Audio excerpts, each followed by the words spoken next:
Assalamualaikum warahmatullahi wabarakatuh. Halo adik-adik, bertemu lagi dengan saya. Kali ini kita akan membahas soal-soal prediksi SIMAK UI tahun 2022. Bagi adik-adik yang sedang mempersiapkan ujian mandiri SIMAK UI, silahkan ditonton video ini sampai habis. Oke, ini adalah video lanjutan dari video-video sebelumnya ya. Jadi kita mulai soal dari nomor 11. Pada reaksi Na2CO3 plus AgNO3 menjadi Ag2CO3 plus NaNO3, konsentrasi per reaksi yang tersisa pada reaksi antara 100 ml Na2CO3 0,02 molar dan 100 ml AgNO3 0,01 molar adalah. Oke, jadi kita ini disuruh mencari konsentrasi per reaksi yang tersisa pada reaksi antara Na2CO3 dan AgNO3. Konsentrasi per reaksi yang tersisa berapa gitu ya. Nah, sebelum kita mengetahui atau mencari konsentrasi per reaksi tersebut, kita harus menyetarakan dulu nih. Ini kan reaksinya masih belum setara ya. Jadi kita tulis dulu Na2CO3 plus AgNO3 menjadi Ag2CO3 plus NaNO3. Bagaimana cara menyetarakannya? Di sebelah kiri ini kan Na-nya jumlahnya 2 ya, di sebelah kanan juga harus 2, makanya koefisiennya ditambah 2 seperti ini. Di sebelah kanan Ag-nya ada 2, makanya yang sebelah kiri juga harus 2, koefisiennya ditambahin 2 seperti ini. Nah, jadi udah setara semuanya. NO3-nya yang kiri 2, yang kanan juga 2, CO3-nya yang kanan 1, yang kiri juga 1. Oke, setelah itu kita harus mencari mol dari masing-masing Na2CO3 dan AgNO3-nya ya. Kita harus cari molnya untuk mengetahui berapakah konsentrasi per reaksi yang tersisa. Jadi nanti di sini ada mula-mula, reaksi, sisa gitu ya. Kita tulis di sini aja mol Na2CO3 berarti volumenya 100 dikali molaritasnya 0,02 ya, berarti molnya ada 2 milimol. Oke, yang selanjutnya ada mol AgNO3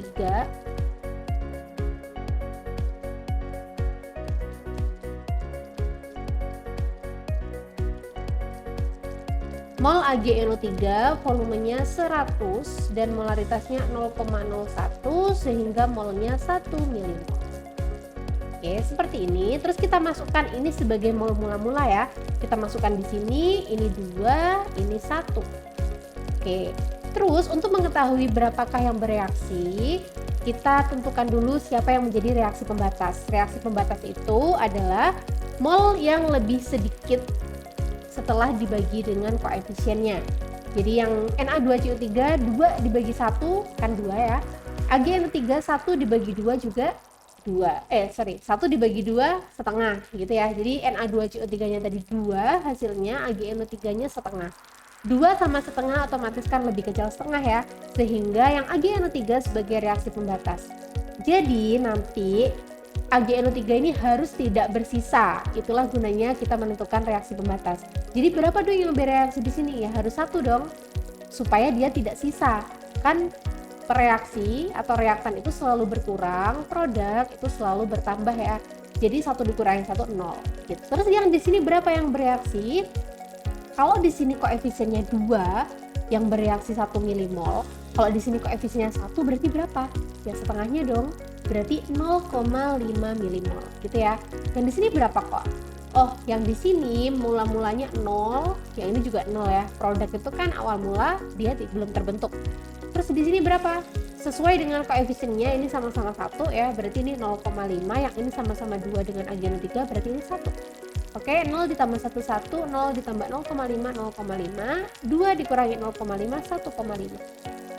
Oke, paham ya? Yang ditanyakan kan konsentrasi per reaksi yang tersisa. Nah, per reaksi itu ada 2, Na2CO3 atau AgNO3. AgNO3-nya kan nggak sisa ya, habis. Berarti yang sisa adalah Na2CO3 nih. Tapi ini masih dalam bentuk mol. Yang ditanyakan adalah konsentrasi. Ingat, konsentrasi Untuk cara mencarinya, gimana?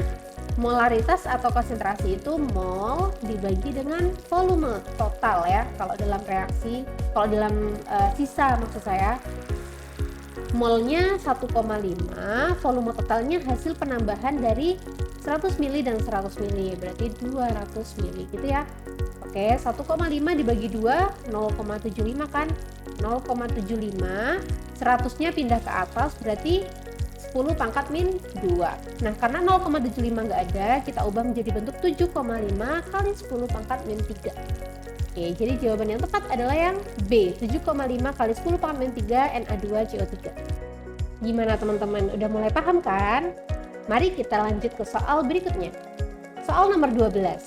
Jika reaksi A plus 2B menjadi C memiliki persamaan laju reaksi V sama dengan K, konsentrasi kali konsentrasi A pangkat 2 dikali konsentrasi B pangkat 1, maka pernyataan di bawah ini yang tepat sesuai data tersebut adalah, oke, di sini terdapat 4 pernyataan, kita disuruh menentukan mana pernyataan yang benar gitu ya.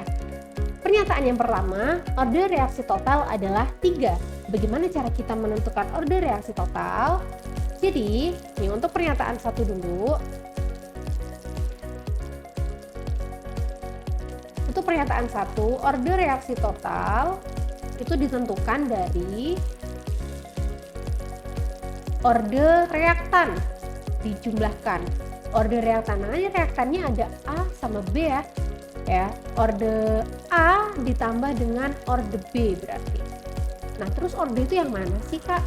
Order itu pangkat ini loh teman-teman. Jadi ordernya A itu 2, ordernya B itu 1. 1 biasanya memang nggak ditulis ya. Order A berarti 2 ditambah order B berarti 1. Sehingga order reaksi totalnya betul sama dengan 3. Jadi yang A ini, yang pernyataan 1 ini betul ya. Oke, kalau misal pernyataan 1 betul, kalian lihat di opsinya nih. Kalau 1 betul, kan 3 itu mesti betul ya. Jadi 1 betul, 3 itu mesti betul ya. Oke, berarti 3 ini nggak usah dihitung lagi teman-teman. Jadi 3 ini udah pasti betul. Jadi kalau pernyataan 1 betul, 3 pasti betul. Terus sekarang kita cek aja pernyataan 2 dan 4. Jika konsentrasi A dinaikkan 2 kali, sementara konsentrasi B tetap, maka laju reaksi akan naik sebanyak 4 kali. Oke, jadi ini tadi yang pertama ya. Ini tadi pernyataan yang pertama. Sekarang pernyataan yang kedua. Dia bilang kalau V-nya atau laju reaksinya akan naik 2 kali. Kita tulis dulu. Persamaan laju reaksinya kan V sama dengan K dikali konsentrasi A pangkat 2 dikali konsentrasi B pangkat 1. Ini ya. Oke, kalau misal konsentrasi A dinaikkan 2 kali, kita anggap K ini kan konstanta ya. Nggak usah dihitung aja. Kita masukkan konsentrasi ini kan kurung siku ini kita masukkan data konsentrasi gitu teman-teman. Kalau misal di sini dia pernyataan 2 bilangnya konsentrasi A dinaikkan 2 kali ya berarti 2 kali konsentrasi awal gitu kan. 2 di pangkat 2 dikali konsentrasi B tetap kita anggap mula-mula itu 1 ya. Ini kan berarti V-nya juga sama dengan 4. Benar berarti. Jika konsentrasi A-nya dinaikkan 2 kali, maka lajunya akan naik sebanyak 4 kali semula gitu ya. Berarti nomor 2 ini juga betul. Kalau misal nomor 2 juga betul, kita juga harus cek nomor 4. Soalnya nih ada opsi E jika semua pernyataan benar. Nah, kalau misal pernyataan 4 salah, berarti jawabannya yang A.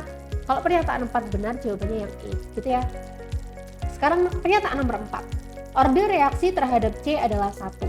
Oke, jadi ingat ya, order reaksi itu yang dihitung adalah order reaksi reaktan aja yang ditulis di dalam persamaan laju reaksi.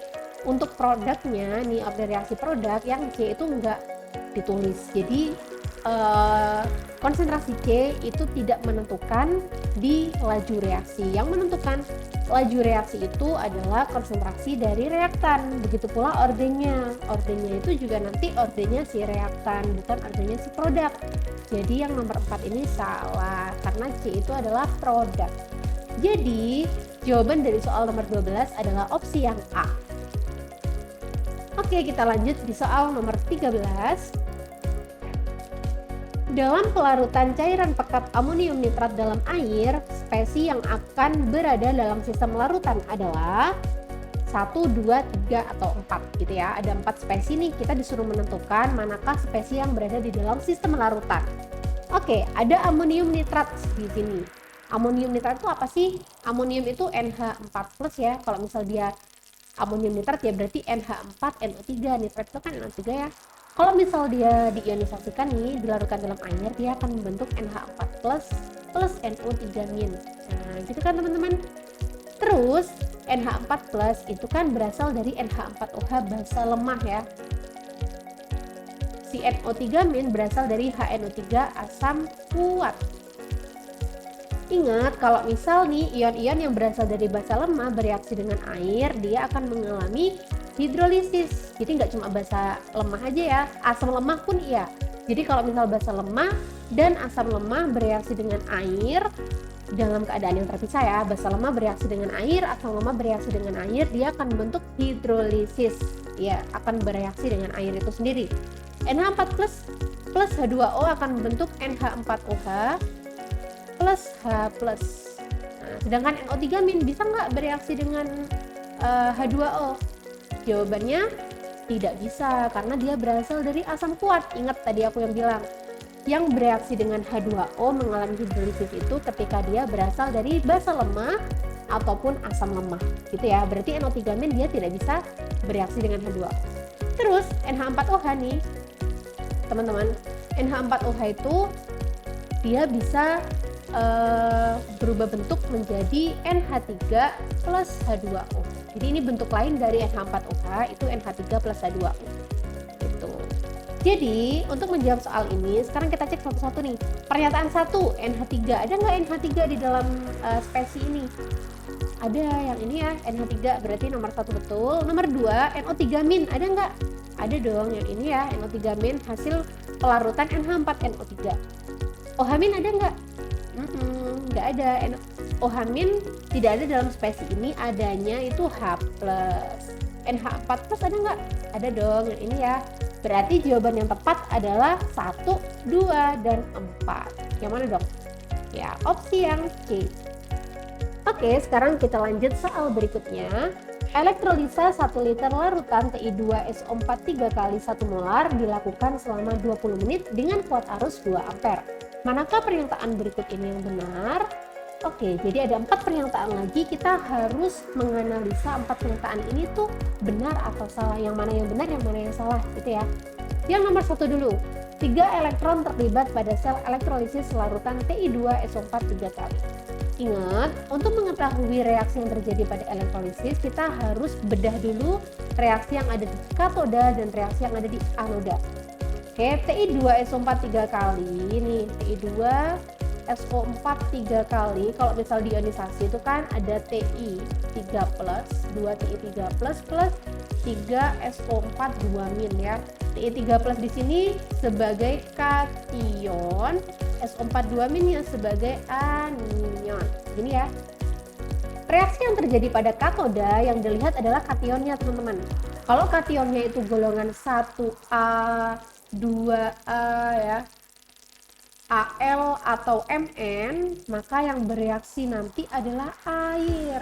Karena di sini kationnya Ti3+ bukan termasuk ini, maka dia sendiri yang mengalami reduksi. Jadi Ti3+ mengalami reduksi dengan menangkap 3 elektron, menghasilkan padatan Ti. Ini ya, padatan. Terus SO4 2- ya gimana? Reaksi yang terjadi pada anoda yang pertama dilihat adalah elektrodanya dulu. Elektrodanya itu inert atau bukan. Karena di sini nggak diketahui inert atau bukan, kita anggap dia inert.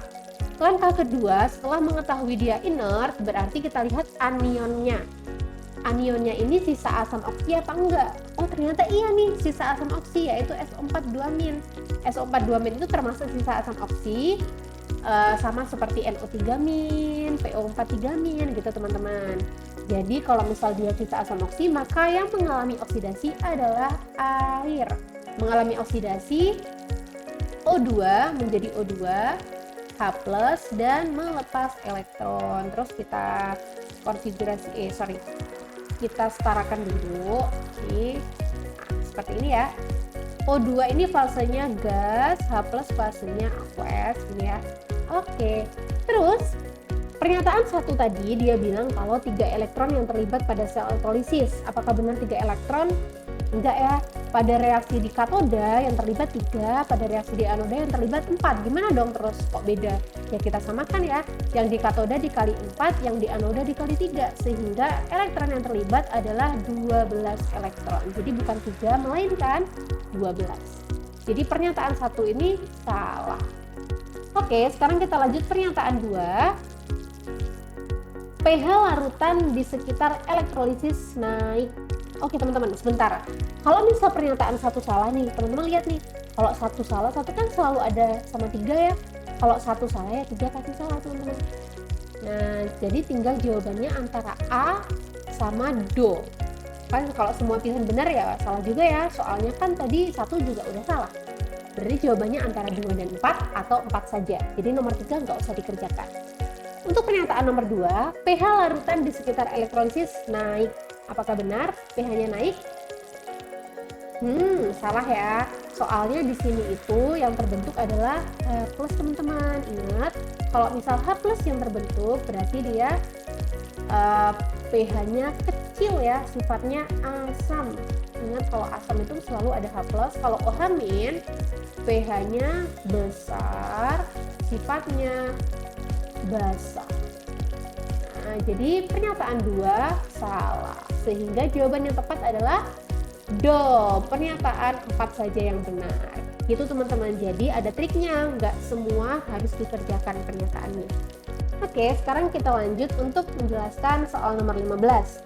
Terdapat 3 senyawa yang berbeda nih, senyawa asam karboksilat dengan 3 cabang yang beda-beda, ada F, Cl, sama Br.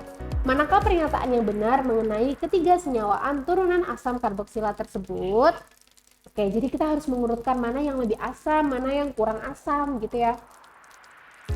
Oke teman-teman, jadi kapan sih dia itu bisa asam kuat? Ya, kasusnya di sini ya, kasusnya di sini. Kapan sih dia disebut asam kuat? Asam kuat itu ketika suatu larutan mengandung banyak H+, ya, mengandung banyak H+. Atau bisa juga mudah melepas H+.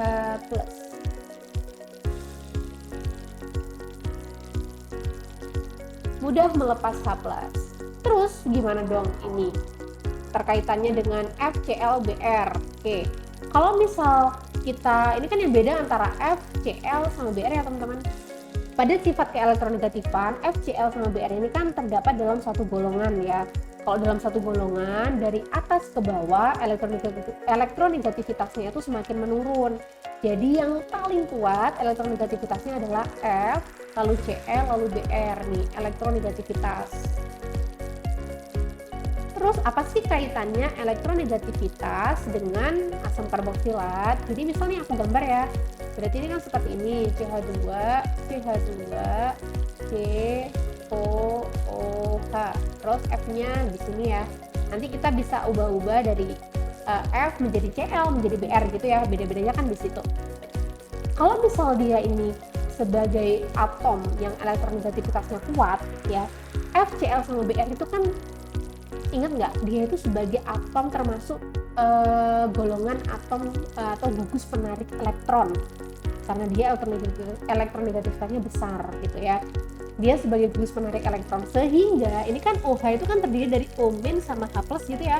Anggap aja ini kutub negatif, yang ini kutub positif gitu ya. Kalau misal dia itu sebagai gugus menarik elektron dan dia elektronegativitasnya kuat, berarti nariknya itu lebih kuat lagi teman-teman. Sehingga elektron yang ada di ujung ini ketarik ke sini sehingga H+-nya mudah lepas gitu. Bisa dimengerti nggak? Kalau misal ini aku ganti Br tadi kan kurang kuat nih nariknya daripada F, sehingga H+-nya juga lepasnya susah. Kalau H+-nya lepasnya susah gimana dong?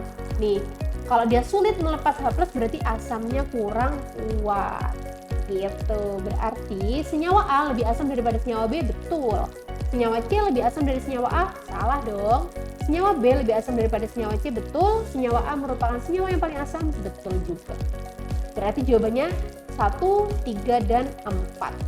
Oke teman-teman, itu tadi 5 soal tentang prediksi SIMAK UI 2022 mata pelajaran kimia. Aku harap kalian bisa mengerjakan atau latihan-latihan soal ujian mandiri yang seperti ini. Kalian bisa belajar di rumah dengan menonton video yang ada di channel kami, gitu ya. Kalau misal kalian masih belum paham atau ada yang mau ditanyakan, silahkan tulis di kolom komentar. Oke, sampai sini dulu videonya. Sampai bertemu di video yang lain. Assalamualaikum warahmatullahi wabarakatuh.